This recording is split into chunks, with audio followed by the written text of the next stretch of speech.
नमस्कार दोस्तों, आपका स्वागत है इंडिया पोस्टिक्स पर। आज के इस वीडियो में हम बात करने वाले हैं जीडीएस से एमटीएस भर्ती के लिए जो कम्पिटिटिव एग्जामिनेशन 30 अगस्त 2025 को हुआ था, उसका रिजल्ट अब आधिकारिक रूप से जारी कर दिया गया है। यूपी सर्कल लखनऊ की तरफ से एक पूरी नोटिफिकेशन जारी की गई है। दोस्तों, रिजल्ट में दिए गए पॉइंट के बारे में बात करेंगे और ब्लैक मार्क क्यों किया गया है उसके बारे में, तो वीडियो में लास्ट तक बने रहे। 1 रिजल्ट की घोषणा। कॉम्पिटेंट अथॉरिटी ने 30 अगस्त 2025 को हुए सीई एग्जाम का रिजल्ट जारी कर दिया है। इसमें जीडीएस उम्मीदवारों की क्वालिफाइड और नॉट क्वालिफाइड लिस्ट अलग अलग एनेक्सर में दी गई है। मेरिट के आधार पर चयन।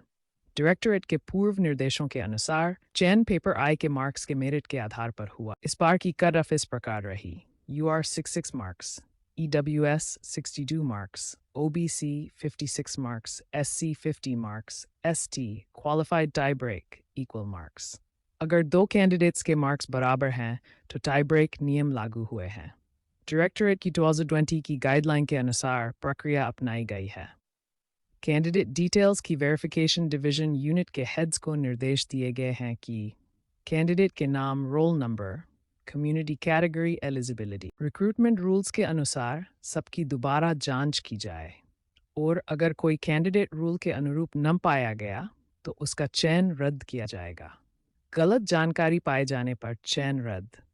यदि बाद में पता चलता है कि कैंडिडेट एलिजिबल नहीं था तो उसका नाम लिस्ट से तुरंत डिलीट कर दिया जाएगा, भले ही वह पास हो गया हो।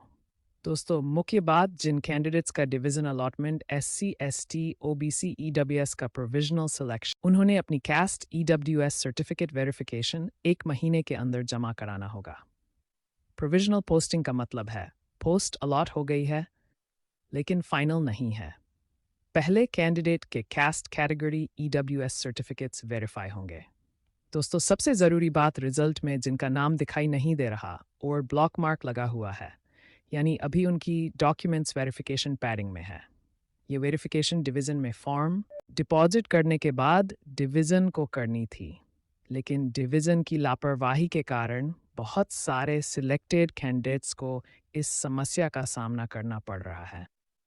दोस्तों, निश्चित रहे डिवीज़न वेरिफिकेशन का कार्य जल्द ही शुरू कर देगा, लेकिन सर्किल ने इस कार्य को पूरा करने के लिए 1 महीने का समय दिया है।